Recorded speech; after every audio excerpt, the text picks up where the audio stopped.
안녕하세요. 백두산 금융연구소의 백두산입니다. 12월 1일 금요일 아침 9시 7분입니다.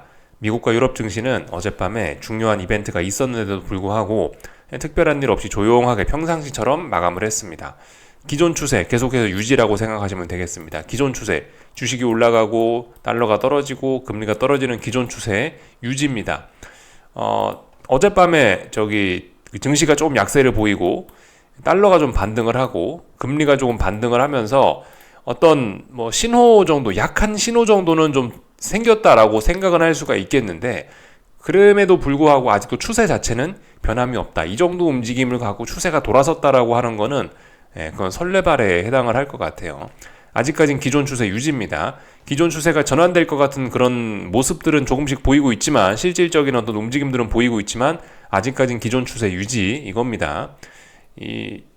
이거를 이제 우리가 알고 있어야 그 대응이 좀 잘 되는 거예요.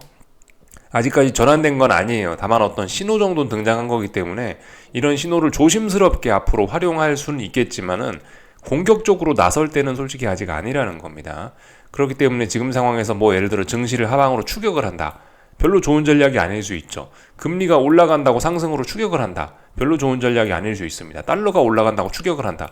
별로 좋은 전략이 아닐 수 있어요. 왜냐하면 기존 추세는 유지이기 때문이죠. 기존 추세, 주식이 올라가고 달러가 떨어지고 금리가 떨어지는 기존 추세는 아직까지 변화된 게 없기 때문에 추격 전략은 위험하다라는 겁니다. 다만 어떤 신호가 등장했으니 이런 자그마한 신호들의 이런 자그마한 신호들을 보고 우리가 이제 뭔가 움직일 수 있는, 뭔가 반대쪽으로 움직일 수 있는 근거는 조금씩 등장을 하고 있는 거죠. 조심스럽게 접근할 수 있는 근거 정도는 조금씩 등장을 하고 있습니다. 이 정도로 좀 제한적으로 보셔야 될 것 같습니다. 어젯밤에 그 중요했던 지표, 그죠? 말씀드렸다시피 미국 물가 지표가 발표가 되고 했는데 예상치에 전부 다 잘 부합하면서 시장의 반응은 그냥 아무렇지도 않았습니다. 인플레가 둔화가 되어 가고 있구나. 그냥 이 정도로 그냥 그래 지표 잘 나왔네. 그냥 그 정도로 보고 시장의 반응은 특별한 게 없었다. 이 정도로 보시는 게 그냥 좋을 것 같습니다. 그 시장의 반응이 없었던 거는, 시장의 반응이 특별히 없었던 거는 이게 이제 예상치에 너무 잘 부합을 해서 그런 것도 있는 거고, 또 한편으로 이 좋은 물가 지표가 나올 것이, 이렇게 예상치에 부합하는 물가가 나올 것이 이미 시장에 선반영되어 있기 때문에 그럴 수도 있습니다. 하여튼 어젯밤 물가 지표는 이 모두의 기대와 달리 시장에 별다른 영향을 미치지는 못했습니다. 그래서 이 정도로 그냥 물가 지표는 짧게 이야기하고 갈게요. 하여튼 이 물가 지표가 떨어지고 있긴 한데 떨어지는 속도가 상당히 느려가지고요. 이런 점들 때문에 연준 사람들이 계속해서, 어제 한국은행 총재도 그렇고 연준 사람들도 그렇고 아직까지 인플레와의 싸움이 끝났다라고 공격적으로 이야기하지 못하는 거고, 그렇기 때문에 이거를 찬물에 확 집어넣자라는 이야기를 못하는 거예요. 금리 인하 이야기를 못하는 겁니다. 언제든 얘 다시 살아날 수 있다라는 그런 가능성 때문에 아직도 불안해하고 있습니다. 중앙은행 사람들은요. 여기까지 보면은 될 것 같고요. 사실 어젯밤에 그 실질적으로 시장에 좀 영향을 많이 미쳤던 건 제 생각에는 이 오펙 회의, 그러니까 국제유가와 관련된 감산 협의 그런 이슈가 조금 더 영향을 좀 더 많이 미쳤다라고 생각이 되고요. 그리고 유로존 물가지표와 이런 것들이 조금 더 영향을 미쳤다라고 생각이 됩니다.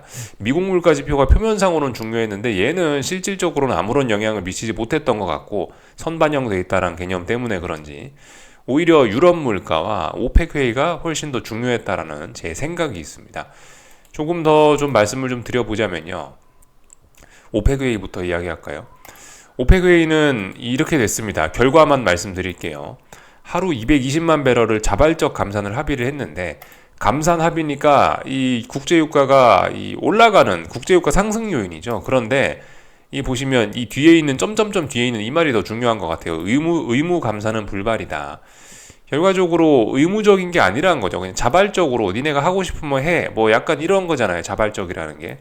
그렇기 때문에 이 반응의 220만 배럴 감산인데도 불구하고 의무 감산이 아니라는 점 때문인지 이 시장이 실망을 했는지 오히려 국제유가는 크게 떨어졌습니다.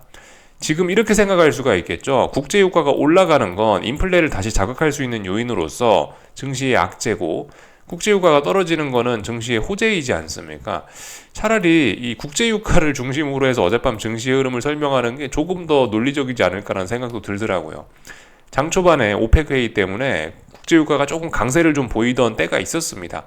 이때 증시가 좀 장 초반에 좀 약했었고 보니까 국제유가는 장 막판 가면서 계속해서 흘러내렸죠. 예, 장 막판 가서 그래서 증시는 국제유가 흘러내리니까 반등을 할 수 있지 않았나. 차라리 이게 더 재밌는, 차라리 이게 더 의미 있는 설명이 아닐까라는 생각도 들어요. 하여튼 국제유가가 이런 일이 있었다. 참고적으로 알아놓으시면 좋을 것 같은데 오히려 하여튼 국제유가는 떨어졌고 국제유가 떨어졌다 하더라도 일단은 뭐 답답한 박스권입니다. 더 이상 뭐 특별히 드릴 이야기는 없습니다. 어딘가를 돌파 한 장 하면 상승으로 전환이고 어딘가 붕괴시키면 하락으로 계속 진행인데 이도저도 아니에요. 그래서 특별히 뭐 드릴 이야기는 없습니다. 국제유가 추세에 관련된 부분은 드릴 이야기가 없다. 다만 이제 국제유가는 어젯밤에 감산이 좀 잘 됐으면은 상승 추세로 좀 전환이 되면서 증시에 상당히 악영향을 미칠 수도 있었다. 근데 뭐 보시다시피 자발적 그거라서 의무 감산이 아니라서 그런지 시장의 반응은 안 좋았고 유가는 좀 안정세를 보이고 있다. 이 정도 내용 우리가 알고 넘어가면 될 것 같습니다. 그리고 유로존 물가지표 이야기를 좀 할 건데 유로존 물가지표가 요즘에 굉장히 낮게 나오고 있습니다. 예상치를 하회하면서 굉장히 증시 우호적으로 잘 발표가 되고 있죠. 그래서 뭐 이런 내용 덕분인지 일단 유로존 증시는 상당히 좋은 모습을 보이고 있습니다. 미국보다 훨씬 흐름이 좀 탄력적이죠. 미국보다 훨씬 잘 올라가고 있어요. 그런 모습인데 반응에 대해서 좀 생각을 해봐야 되는 게 유로존 물가가 떨어지면 어떻게 된다고요? 유로존 물가가 떨어지면 유로존 금리 인하 기대감이 생기는 거지 않습니까? 상대적으로 그래서 달러가 강세가 나온다라는 게 일단 금융시장엔 좀 안 좋은 점이라 볼 수가 있겠습니다. 그래서 보시다시피 달러화가 이렇게 강세가 나오고 있다. 물론 제가 아직까지는 이거 달러 하락 추세, 달러의 하락은 유효하다라고 말씀을 드리고 있고 이건 반등에 불과하다라고 말씀을 드리고 있는데요. 왜냐하면 조금 더 확인을 해봐야 되기 때문에. 근데 일단 심상치 않은 양봉이 등장한 것이면은 틀림이 없어 보입니다. 제가 지난번에 그 말씀을 드렸던 부분이 이거 밑으로 아래쪽은 좀 슈팅성이지 않겠느냐라는 이야기를 좀 살짝 하긴 했는데 결과적으로 지난 몇 거래일 동안 하락했던 거 하루 만에 다 되돌리면서 이 부분은 언더슈팅일 가능성이 매우 높아졌습니다. 그래서 제가 이야기했던 그런 부분이 있죠. 기존 추세의 전환, 주식이 다시 떨어지고 금리가 다시 올라가고 달러가 올라갈 수 있는 기존 추세의 전환 가능성을 좀 어느 정도 좀 엿볼 수 있게 됐어요. 그런데 아직까지는 중요한 저항을 안착하진 못했습니다. 여길 넘어가야 본격적으로 좀 올라간다 그거지. 어제 이렇게 달러가 급등하면서 했던 것은 이 지난 몇 거래일 동안 급락이 언더슈팅이었음을 밝혀낸 것뿐입니다. 추가적으로 이제 더 올라갈 수 있을진 조금 더 확인을 해봐야 돼요. 아직까지 이 하락을 완전히 극복한 것은 아닙니다.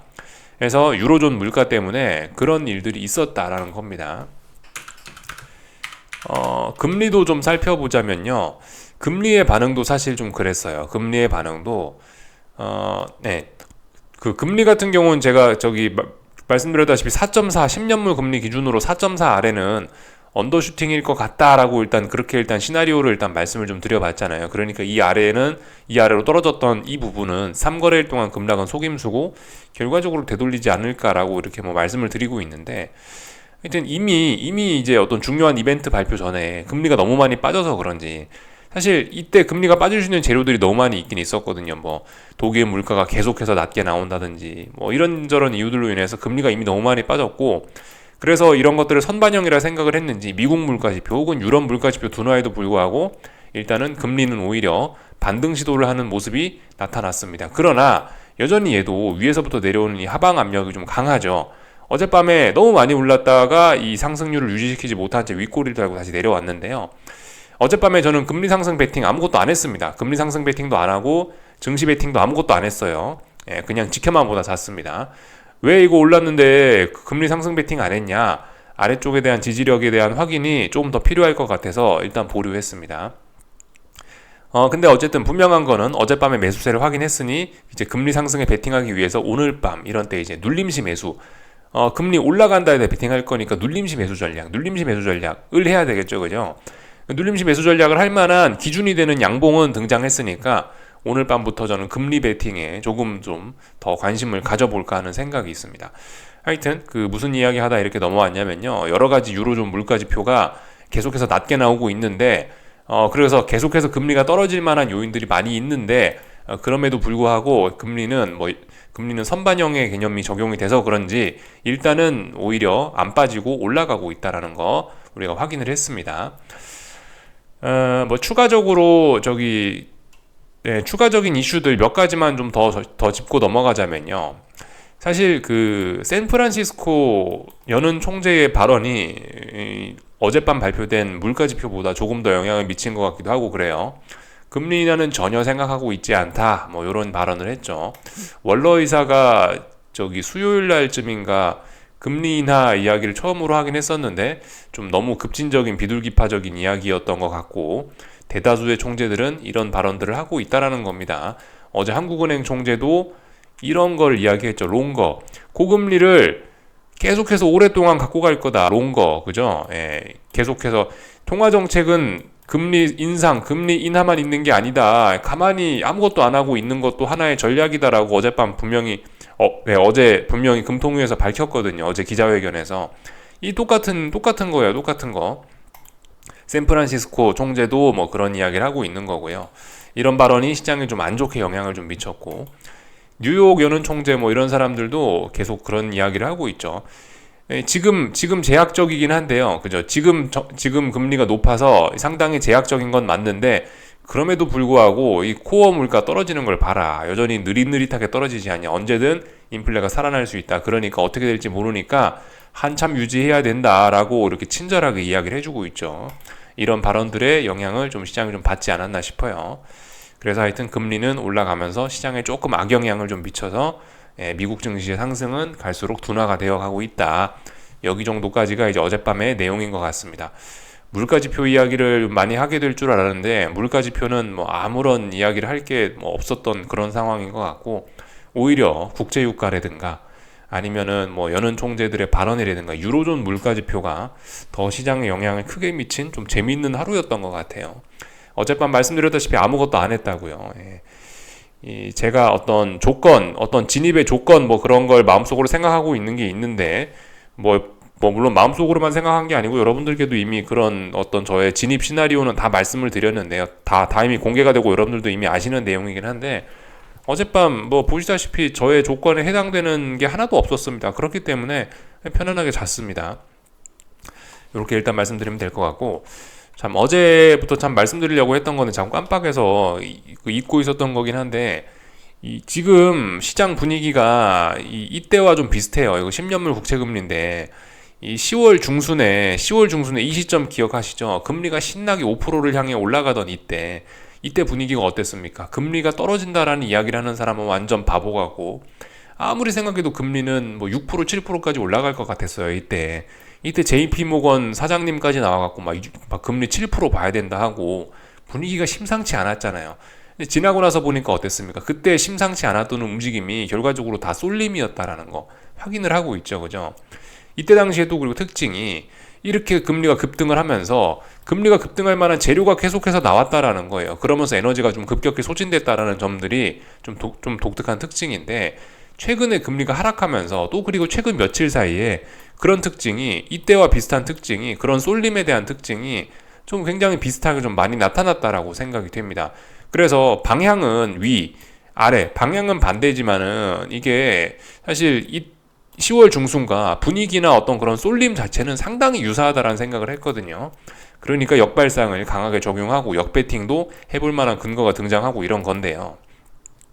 그러니까 최근 같은 경우는 금리가 떨어지는 데 있어서 어떤 재료들이 있었나요? 그 월러 의사의 금리 인하 관련된 그런 발언도 있었고요. 또 그리고 아시다시피 유로존 물가지표가 계속해서 너무나 좋게 나오면서 금리를 계속해서 끌어내리는 역할도 했고요. 각종 지표들이 계속해서 금리 하락을 정당화시키고 있었잖아요. 그러니까 이게 계속해서 재료를 터트리면서 금리는 이미 어떤 대략적으로 박스권 하단 정도까지 거의 다 왔는데 그런 상황에서 계속해서 재료를 터트리면서 힘을 좀 뽐내고 있었죠. 그러니까 지금 이런 상황이나 상당히 좀 비슷한 경향이 좀 보인다고요. 그렇기 때문에 좀 주의를 할 필요가 있다라는 거 좀 말씀을 좀 드려보겠습니다. 하여튼 금리가 어젯밤에 양봉이 나왔으니까 이제 이게 어떤 중요한 기준이 될 겁니다. 잘 보셔야 됩니다. 다 봤습니다. 그죠? 어제 2년물 금리는 어떻게 됐나 안 봤네요. 2년물 금리는 또 찔끔 올라왔네요. 근데 이 어젯밤에 이제 2년물 금리는 찔끔 올라오고 10년물 금리가 조금 많이 올라왔는데, 그렇다면 장단기 금리 차를 생각을 안 할 수가 없겠죠, 그죠? 예, 장단기 금리 차는 계속해서 이 정상화를 아마 이어나갔을 겁니다. 안 봐서 잘 모르겠지만 저도 봐야 되겠지만은 열심히 입력을 했더니 잠시만요. 입력 좀 하고요. 장단기 금리차는 그죠? 계속해서 중요한 저항을 돌파한착을 해가지고 계속해서 올라서 여기 중요한 저항 돌파한착했죠. 예. 위쪽으로 이제 전환됐다라고 일단 이야기하겠습니다. 중요한 저항 돌파한착했으니까. 근데 이제 검증 정도는 좀 필요하겠죠. 전환 어제 처음으로 됐으니까 검증은 조금 필요할 겁니다. 조금 움직임이 둔화될지 모르겠지만 일단 다시 올라오기 시작했다. 이거 뭔가 좀 심상치 않다라는 생각은 해야 됩니다. 지금까지 기존 추세 아직은 유지예요. 기존 추세는 유지인데 이 기존 추세를 유지하기 위한 어떤 엔진이 있을 거 아닙니까? 밑에 어떤 연료통이 있을 거 아닙니까? 여기에 에너지를 공급하는 연료통이 있는데 그 연료통에 해당하는 것이 이런 부분이겠죠. 이런 부분. 뭐 달러 인덱스 뭐 이런 부분일 텐데 이런 부분에서 슬슬 뭔가 하자가 발생하고 있다는 것을 우리는 좀 볼 수가 있겠습니다. 그래서 어느 정도 좀 다 봤고요. 네, 다 봤죠. 예, 그래서 여기까지 좀 말씀드리면 될 것 같고, 어젯밤 이제 미국 증시 내용 조금 좀 자세히 보자면은 뭐 이렇다. 예. 장 초반에 어쩌고 저쩌고 해서 금리가 좀 올라가고 국제유가가 불안해서 하락을 했지만 찔끔 빠지다 말았다라는 거고요. 어젯밤에 사실 애플하고 마이크로소프트가 굉장히 불안한 좀 중요한 자리에 있었어요. 근데 결국 애플하고 마이크로소프트가 올라오면서 나스닥도 어느 정도 좀 회복을 했고요. 어제는 S&P 지수라든가 아니면 뭐 러셀 지수라든가 뭐 이런 친구들은 전반적으로 분위기는 좋았습니다. 그죠? 전반적으로 분위기 좋았어요. 제 생각에 어젯밤 움직임은 약간 좀 이런 것 같아요. 그러니까 그 대장이 애플하고 마이크로소프트하고 나스닥이라고 보시면 되겠죠. 그죠? 나스닥에 애플하고 마이크로소프트 다 포함되어 있는 거잖아요. 그죠? 얘네가 대장인데 제가 지난번에 이런 이야기를 드렸었습니다. 미국 헤지펀드에 미국 헤지펀드가 이 IT 빅테크 애플, 마이크로소프트, 나스닥을 편입할 수 있는 한계만큼 이미 다 편입을 해버렸다고요. 제가 그런 이야기를 한번 드린 적이 있거든요. 어떤 자료 보여드리면서. 그래서 사실 그 시장의 매수세 자체는 남아 있습니다. 어젯밤 미국 물가지표 사실 예상치에 부합했으니까 악재는 아니었어요. 분명히 좋았어요. 그러니까 증시의 분위기 자체는 좋은데, 근데 애플하고 아마존하고 나스닥을 뭐 애플, 마이크로소프트, 나스닥은 제 생각엔 이제 그러니까 더 이상 펀드에 그 편입을 할 수가 없는 거죠. 왜냐면 한계까지 가득 채워놨으니까. 그러니까 이제 얘네는 이제 비실비실하고 그 와중에 분위기는 좋으니까 다른 친구들은 좀 다른 주식들은 살 수 있고, 그래서 좀 이런 흐름이 나타나는 게 아닌가라는 좀 생각이 들어요. 개인적인 추측입니다. 왜 어젯밤 시장의 반응이 이랬을까? 사실 금리가 떨어진다라고 하고 물가가 안정된다라고 하면 IT 빅테크가 제일 먼저 좋아야 했죠.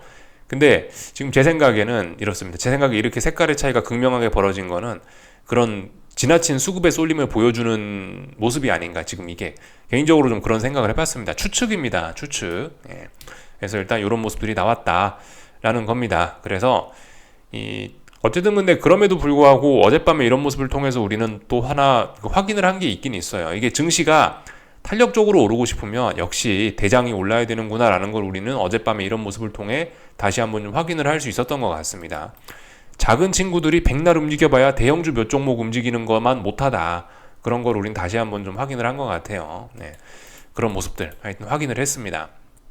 그래서 어젯밤 시장 분위기는 나쁘지 않았습니다. 시장 분위기는 좋았다. 딱히 나쁠 이유가 없긴 했었어요. 물론 장중에 금리가 좀 올랐지만 말씀드렸다시피 기존 추세, 그죠? 기존 추세, 주식 오르고 달러 떨어지고 금리 떨어지는 기존 추세는 유지이기 때문에 딱히 뭐 시장의 분위기가 나쁠 건 없었고, 그래서 이렇게 뭐 튼튼한 모습들을 보여주고 있다라는 겁니다.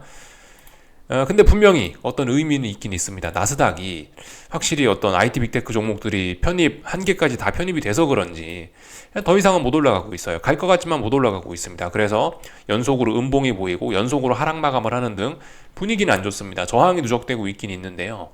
근데 말씀드렸다시피 기존 추세가 있고 시장 분위기가 좋다 보니까 어쨌든 물가 지표는 괜찮게 나온 거다 보니까 하방 경직성조차 만만치 않다라는 겁니다. 그래서 박스권입니다. 아직까지. 박스권이라 이런 상황에서 뭐 제가 특별히 할 게 없다라고 판단을 했습니다. 그래서 빨리 잤다고요. 일단 이렇게 볼 수가 있겠고요. 그래서 뭐 기술적으로 특별히 다른 이야기는 뭐 드릴 게 없습니다. 다만 어쨌든 분명히 이제 변동성이 슬슬 살아는 나고 있거든요. 보시면 이 11월 29일 수요일 날에 보시면 급등했다가 빠졌죠. 변동성이 확대된 모습입니다. 어제는 급락했다가 올라왔죠. 어쨌든 변동성이 장중에 확대된 모습이에요. 지난 몇 거래일 동안 여기서 변동성이 줄어들었던 흐름과는 분명히 달라졌습니다.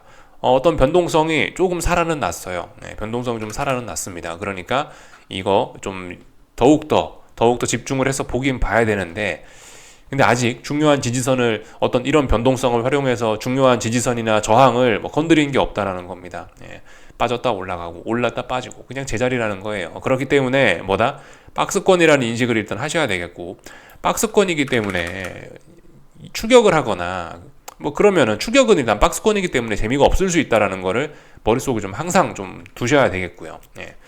그래서 반등시 매도 전략 혹은 뭐 눌림시 매수 이런 식으로 뭔가 어떤 본인이 원하는 시세를 기다렸다가 거기에서 그 기회를 포착하는 매매가 맞지, 이 지금 박스권인데 여기서 추격을 하면은 뒤통수만 맞을 확률이 좀 높다라는 이야기를 좀 드리고 싶습니다.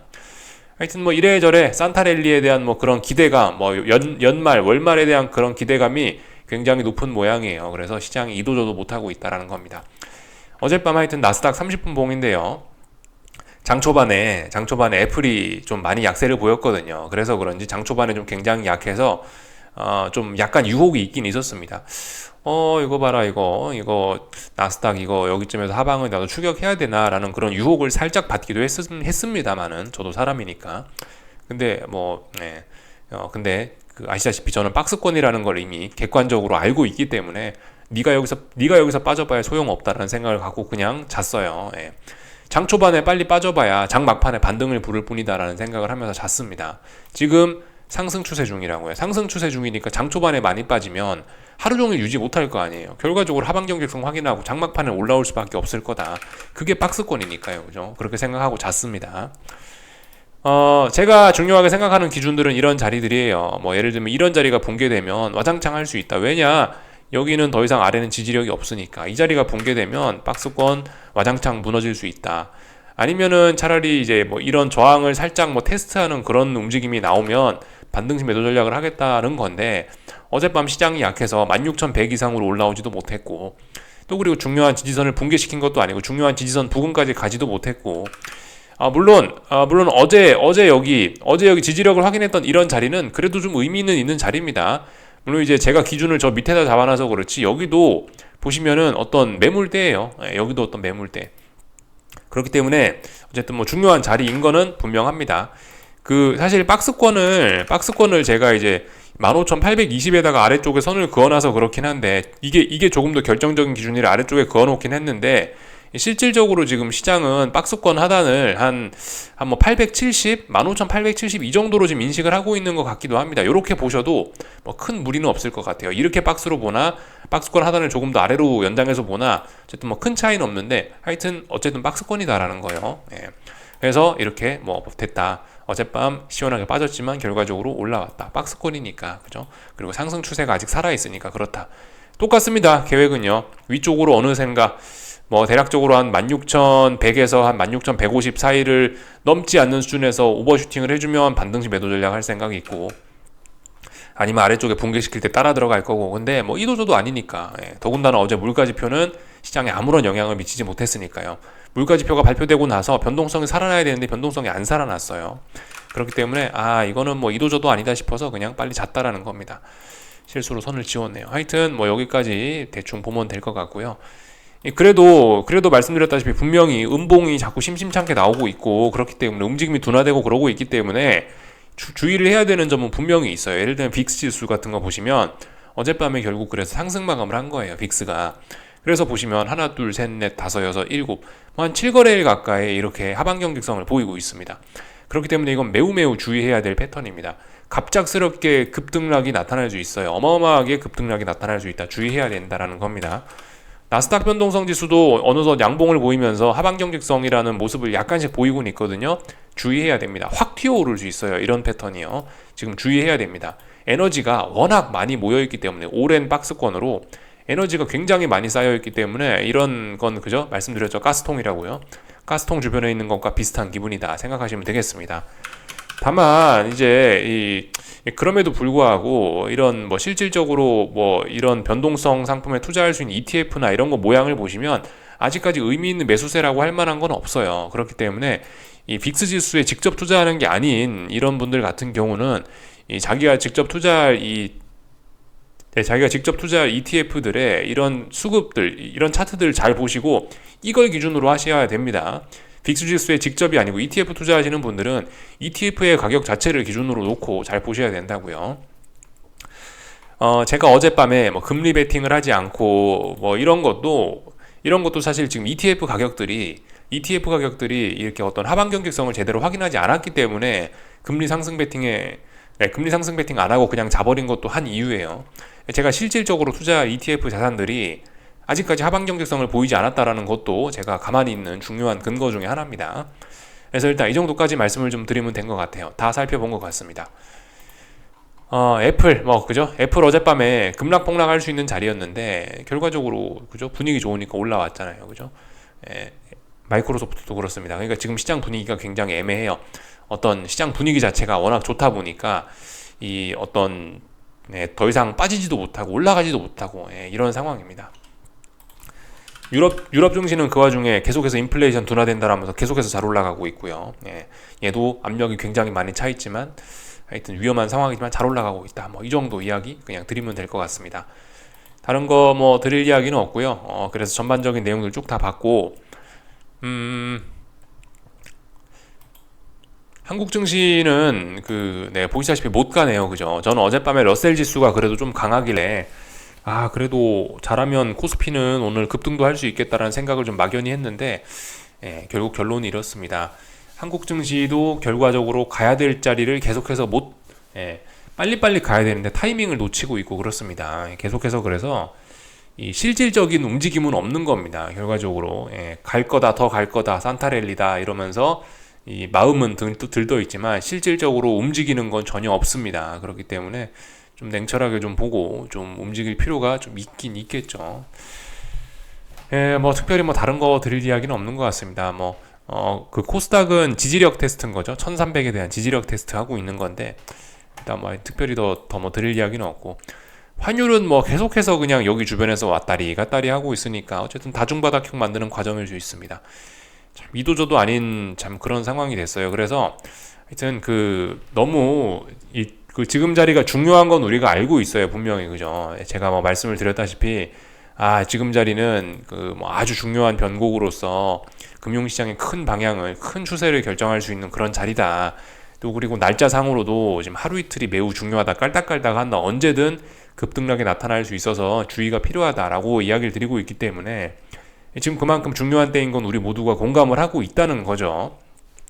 방향에 상관없이 주식이 올라간다에 베팅하든 떨어진다에 베팅하든 간에 하여튼 지금이 누구에게든 굉장히 중요한 타이밍인 건 맞아요. 중요한 타이밍인 건 맞는데 중요하다라고 해서 그런 기대감을 가지고 대박이 날 거야 라고 하면서 먼저 무리하게 진입을 하려고 하시는 분들이 좀 계시는 것 같아요.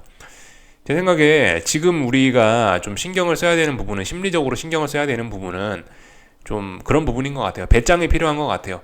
야, 이거 중요한 자리인 건 아는데 벌써 시장이 나를 빼놓고 지 혼자 가버리려고 그러네. 내가 저기에 탑승하지 못하면 어떡하지?